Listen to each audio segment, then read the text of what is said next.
पांच पहर कर्म किया, तीन पहर सोए, एको घड़ी ना हरि भजे, तो मुक्ति कहाँ से होए। जय श्री हरि। विष्णु भगवान की जय। आप सभी का मेरे YouTube चैनल भक्ति सागर में पुनः स्वागत है। हम अपने चैनल पर पूरे आषाढ़ मास में प्रतिदिन के महात्म्य डालकर भगवान श्री हरि के चरणों को नमन करेंगे। आप सभी इस श्रृंखला में हमारे साथ रहें। आषाढ़ मास में भगवान विष्णु की भक्ति से ऐसे ही निरंतर जुड़े रहने के लिए कृपया चैनल को सब्सक्राइब अवश्य कर लें। वीडियो यदि पसंद आए तो लाइक एंड शेयर भी किया करें। पुनः भगवान विष्णु का मन में स्मरण करते हुए व भगवान श्री हरि व माँ लक्ष्मी के चरणों में वंदन करते हुए शुरू करते हैं आज का अपना वीडियो।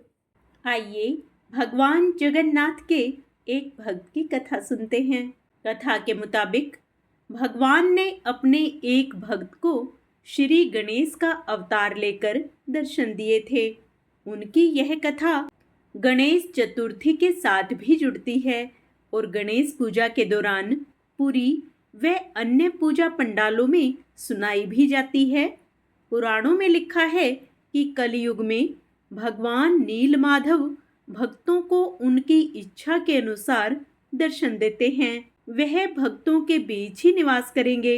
इसी आधार पर यह कथा कही जाती है।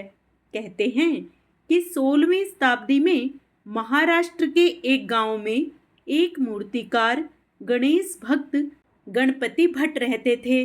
वह दिन रात गणपति बप्पा की भक्ति में ही लीन रहते थे। एक समय वह तीर्थ यात्रा पर निकले।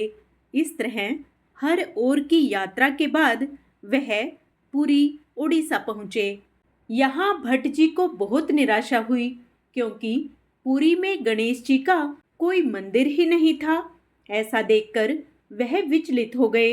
यह उनकी यात्रा का अंतिम पड़ाव था और वह इस दौरान अपने इष्ट गणपति बप्पा के दर्शन करना चाहते थे। वह बप्पा की भक्ति में इतने मगन थे कि भगवान जगन्नाथ के मंदिर में बिना दर्शन किए ही पुरी की यात्रा छोड़कर लौटने लगे। इस तरह उनकी 4 धाम की यात्रा भी अधूरी हो रही थी। यहाँ तक कि पुरी में भगवान का महाप्रसाद भी उन्होंने ग्रहण नहीं किया। वह इसी तरह विचलित होकर लौट रहे थे कि रास्ते में उन्हें एक ब्राह्मण युवक मिला। उस युवक ने भट्ट जी को इस तरह विचलित हुए देखा तो उसकी वजह पूछने लगा। तब गणेश भक्त ने कहा, मैं यहाँ अपने प्रभु के दर्शन करने आया था, लेकिन यहाँ तो उनका कोई भी मंदिर नहीं है। इसके बाद उन्होंने कहा कि मैं खुद ही यहाँ एक मंदिर तरासूंगा। इस पर ब्राह्मण जोर जोर से हंसने लगा। फिर उसने कहा, शुभ काम में देरी कैसी, आप यहीं अभी गणेश प्रतिमा का निर्माण करना शुरू कीजिए। ब्राह्मण युवक की बात में कुछ ऐसा जादू था कि गणपति भट्ट ने गणेश मूर्ति बनानी शुरू कर दी। वह सब कुछ बनाते हुए जब मूर्ति का चेहरा बनाते तो कभी आंखें गोल हो जाती, कभी बहुत बड़ी, कभी वह मूर्ति बनाते बनाते खुद उनके हाथों में बंसी पकड़ा देते थे। वह कई बार कोशिश करके भी जैसी चाहते थे वैसी प्रतिमा नहीं बना पाते थे। तब ब्राह्मण युवक ने कहा कि यहाँ तो गणपति का कोई मंदिर नहीं है। आप एक काम करिए, ध्यान लगाइए और उस ध्यान में गणपति जी का स्मरण कीजिए। फिर वह ध्यान में जैसे नजर आए वैसी प्रतिमा बना लीजिए। गणपति भट्ट को यह विचार अच्छा लगा। उन्होंने ध्यान करना प्रारंभ किया। ध्यान में उन्हें अलग अलग दृश्य नजर आए। कभी देखते कि एक बड़ा चेहरा दिख रहा है जो उन्हें ही देखकर मुस्कुरा रहा है। फिर वह देखते कि गणेश जी ही बांसुरी बजाते नजर आ रहे हैं। कभी उन्हें दिखाई दिया कि 2 बड़ी बड़ी गोल आंखें उन्हें ही देखे जा रही हैं। इसके बाद उन्हें पुरी के श्री मंदिर में स्थापित भगवान जगन्नाथ नजर आए। अब गणपति भट्ट बहुत परेशान हुए। जो उन्होंने देखा था उसका वर्णन वह कर ही नहीं पा रहे थे। मूर्ति बनाना तो दूर की बात थी। तब ब्राह्मण युवक ने पूछा कि आपने श्री मंदिर में जगन्नाथ जी के दर्शन किए थे? गणपति भट्ट बोले, नहीं, जब मुझे पता चला कि यहाँ गणेश जी विराजमान ही नहीं हैं, तो मैं बाहर से ही लौट आया। तब ब्राह्मण ने कहा, अरे एक बार देख तो लिए होते, हो सकता है आपके गणेश जी भी वहीं मौजूद हों। चलिए दर्शन करके आते हैं। ब्राह्मण के समझाने पर गणपति भट्ट राजी हो गए और फिर से मंदिर की ओर चले। उस दिन अनासरा विधि थी। भगवान को मंदिर से बाहर स्नान प्रांगण में लाया जाता है और फिर स्नान कराया जाता है। ज्येष्ठ मास की पूर्णिमा को जब गर्मी की अधिकता होती है तो उस दिन देव प्रतिमाओं को 108 घड़े के जल से स्नान कराया जाता है। इस स्नान के बाद तीनों देवता बीमार पड़ जाते हैं और फिर वह एकांतवास में चले जाते हैं। स्नान के ठीक बाद सूती मलमल के कपड़े से उन्हें पोंछा जाता है और उन्हें मलमल के कपड़े में लपेटा जाता है ताकि शरीर से पानी सूख जाए। इस दौरान कपड़ा लपेटते हुए चेहरे पर नाक से होते हुए ऐसे लपेटा जाता है कि जैसे वह हाथी की सूंड हो।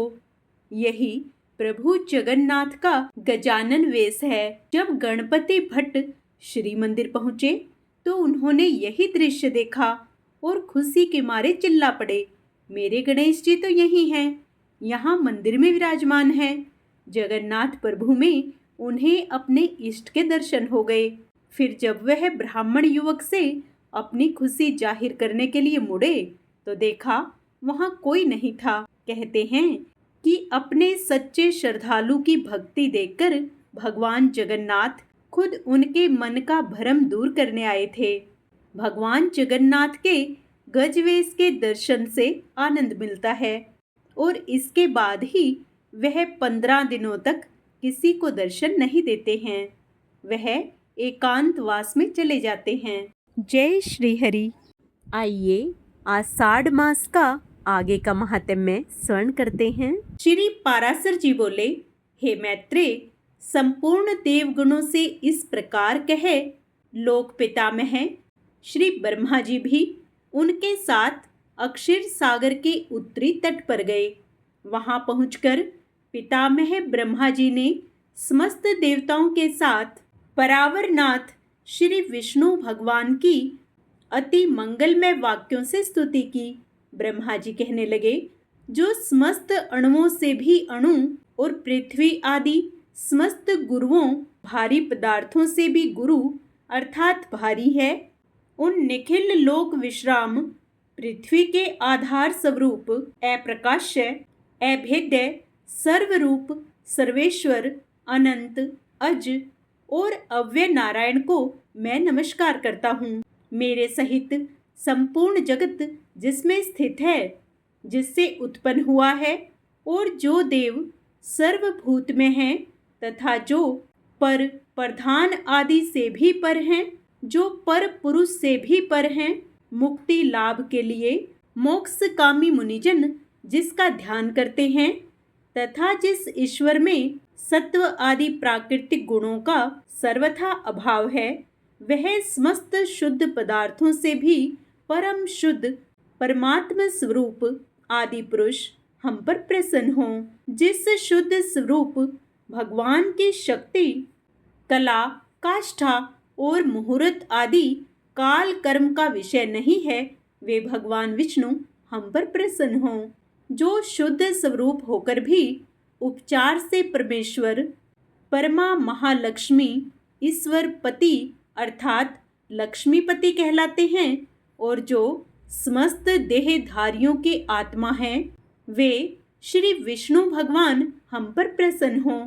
जो कारण और कार्य रूप हैं तथा कारण के भी कारण और कार्य के भी कार्य हैं, वे श्री हरि हम पर प्रसन्न हों। जो कार्य महातत्व महतत्व के कार्य अहंकार का भी कार्य तन मात्रा पंचक हैं, उसके कार्य भूत पंचक का भी कार्य ब्रह्मांड जो स्वयं है और जो उसके कार्य ब्रह्मा, दक्ष आदि का भी कार्यभूत प्रजापतियों के पुत्र पौत्रादि हैं, उसे हम प्रणाम करते हैं।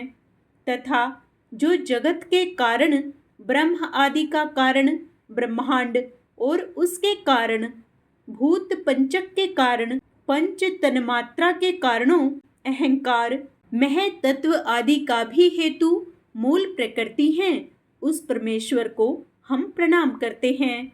जो भोक्ता और भोग्य, सृष्टा और सृज्य तथा कर्ता और कार्य रूप स्वयं ही है, उस परम पद को हम प्रणाम करते हैं। जो विशुद्ध बोध स्वरूप नित्य अजन्मा अक्षय अव्यय अव्यक्त और अविकारी हैं, वही विष्णु का परम पद पर स्वरूप है, जो न स्थूल है न सूक्ष्म और न किसी अन्य विशेषण का विषय है। वही भगवान विष्णु का नित्य निर्मल परम पद है, हम उसको प्रणाम करते हैं। जिसके अयुतांश 10,000वें अंश के अयुतांश में यह विश्व रचना की शक्ति स्थित है तथा जो पर ब्रह्म स्वरूप हैं, उस अव्यय को हम प्रणाम करते हैं। नित्य युक्त योगीगण अपने पुण्य पाप आदि का अक्षय हो जाने पर ओंकार द्वारा चिंतनीय जिस अविनाशी पद का साक्षात्कार करते हैं, वही भगवान विष्णु का परम पद है, जिसको देवगण, मुनिगण, शंकर और मैं कोई भी नहीं जान सकते। वही परमेश्वर श्री विष्णु का परम पद है, जिस अभूत पूर्व देव की ब्रह्मा, विष्णु और शिवरूप शक्तियां हैं, वही भगवान विष्णु का परम पद है। हे सर्वेश्वर, हे सर्वभूतात्मन, हे सर्वाधार, हे अच्युत, हे विष्णु, हम भक्तों पर प्रसन्न होकर हमें दर्शन दीजिए। श्री पाराशर जी बोले, ब्रह्मा जी के इन उद्गारों को सुनकर देवगण भी प्रणाम करके बोले, प्रभु हम पर प्रसन्न होकर हमें दर्शन दीजिए। हे जगतधाम सर्वगत अच्युत, जिसे ये भगवान ब्रह्मा जी भी नहीं जानते, आपके उस परम पद को हम प्रणाम करते हैं। तदंतर ब्रह्मा और देवगुणों के बोल चुकने पर बृहस्पति आदि समस्त देवऋषिगण यही कहने लगे, जो परम सत्वनीय आद्य यज्ञ पुरुष हैं और पूर्वजों के भी पूर्व पूज्य हैं, उन जगत के रचिता निर्विशेष परमात्मा को हम नमस्कार करते हैं। हे भूत भवेश यज्ञ मूर्तिधर भगवन, हे अव्यय, हम सब शरणागतों पर आप प्रसन्न होइए और दर्शन दीजिए। हे नाथ, हमारे सहित ये ब्रह्मा जी, रुद्रों के सहित भगवान शंकर, 12 आदित्यों के सहित भगवान कुशा, अग्नियों के सहित पावक और ये दोनों अश्विनी कुमार, 8 वसु, समस्त मरुदगण, साध्यगण, विश्वदेव तथा देवराज इंद्र, ये सभी देवगण दैत्य सेना से पराजित होकर अति प्रणत हो आपकी शरण में आए हैं। श्री पाराशर जी बोले, हे मैत्रेय, इस प्रकार स्तुति किए जाने पर शंख चक्रधारी भगवान परमेश्वर उनके सम्मुख प्रकट हुए। तब उस शंख चक्रधारी उत्कृष्ट तेजो राशि में अपूर्व दिव्य मूर्ति को देखकर पितामह आदि समस्त देवगण अति विनय पूर्वक प्रणाम कर यकित नयन हो उन कमल नयन भगवान की स्तुति करने लगे। देवगण बोले, हे प्रभु, आपको नमस्कार है, नमस्कार है।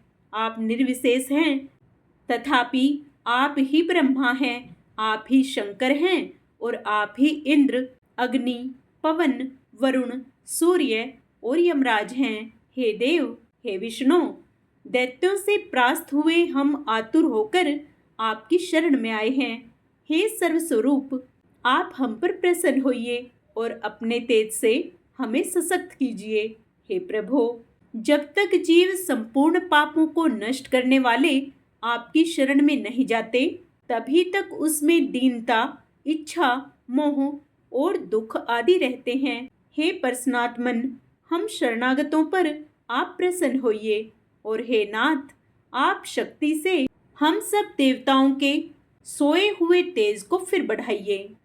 आज का अध्याय यहीं समाप्त होता है। आगे का अध्याय हम अपने कल के वीडियो में करेंगे। पूर्ण पुण्य लाभ प्राप्त करने के लिए आप उसे भी अवश्य श्रवण करें। जय श्री हरि। भगवान विष्णु को प्रसन्न करने के लिए आइए अब विष्णु चालीसा का पाठ करते हैं। विष्णु सुनिए विनय, सेवक की चितलाए, कीरत कुछ वर्णन करूं, दीजिए ज्ञान बताए। नमो विष्णु भगवान खरारी, कष्ट न सावने अखिल बिहारी। प्रबल जगत में शक्ति तुम्हारी, त्रिभुवन फैल रही उजियारी। सुंदर रूप मनोहर सूरत, सरल स्वभाव मोहिनी मूरत। तन पर पीतांबर अति सोहत, बैजंती माला मन मोहत। शंख चक्र कर गदा विराजे, देखत दैत्य असुर दल भाजे। सत्य धर्म मद लोभ न गाजे, काम क्रोध मद लोभ न छाजे। संत भक्त सज्जन मन रंजन, धनुज असुर दुष्टन दल गंजन। सुख उपजाए कष्ट सब भंजन, दोष मिटाए करत जन सज्जन। पाप काट भव सिंधु उतारण, कष्ट नाश कर भक्त उबारण। करत अनेक रूप प्रभु धारण, केवल आप भक्ति के कारण। धरणी धेनु बन तुम्हि पुकारा, तब तुम रूप राम का धारा। भार उतार असुर दल मारा, रावण आदिक को संहारा। आप वाराह रूप बनाया, हिरणाक्ष को मार गिराया। धर्म तस्य तन सिंधु बनाया, 14 रत्नन को निकलवाया। अमिलख असुरन द्वंद्व बचाया, रूप मोहिनी आप दिखाया। देवन को अमृत पान कराया, असुरन को छवि से बहलाया। वेदन को जब असुर डुबाया, कर प्रबंध उन्हें ढूंढवाया। मोहित बनकर खल ही नचाया, उस ही कर से भस्म कराया। असुर जलंधर अति बलदाई, शंकर से उनकीन लड़ाई। हार पार शिव सकल बनाई, कीन सती से छल खल जाई। सुमिरन कीन तुम्हें शिवरानी, बतलाई सब विपत कहानी। तब तुम बने मुनीश्वर ज्ञानी, वृंदा की सब सूरति भुलानी। देखत 3 धनुज सैतानी, वृंदा आए तुम्हें लपटानी। हो स्पर्श धर्म क्षति मानी, हना असुर उर शिव सैतानी। कूर्म रूप धर सिंधु मझाया, मंद्राचल गिरि तुरंत उठाया। शंकर का तुम फंद छुड़ाया, भस्मासुर को रूप दिखाया। तुमने ध्रुव प्रहलाद उबारे, हिरणाकुश आदिक खल मारे। गणिका और अजामिल तारे, बहुत भक्त भव सिंधु उतारे। हरहु सकल संताप हमारे, कृपया करहु हरि सिरजनहारे। देखहूँ मैं निज दर्श तुम्हारे, दीन बंधु भक्तन हितकारे। चाहता आपका सेवक दर्शन, करहु दया अपनी मधुसूदन। जानो नहीं योग्य जब पूजन, होए यज्ञ स्तुति अनुमोदन। सील दया संतोष सुलक्षण, विदित नहीं व्रत बोध विलक्षण। करहूँ आप किस विधि पूजन, कुमति विलोक होत दुख भीषण। करहूँ प्रणाम कौन विधि सुमिरन, कौन भांति मैं करहूँ समर्पण। सुर मुनि करत सदा सेवकाई, हर्षित रहत परम गति पाई। दीन दुखिन पर सदा सहाई, निज जन जान लेव अपनाई। पाप दोष संताप नशाओ, भव बंधन से मुक्त कराओ। सुत संपत्ति दे सुख उपजाओ, निज चरणन का दास बनाओ। निगम सदा ये विनय सुनावे, पढ़े सुने जो जन सुख पावे। इति श्री विष्णु चालीसा। विष्णु भगवान की जय। जय श्री हरि।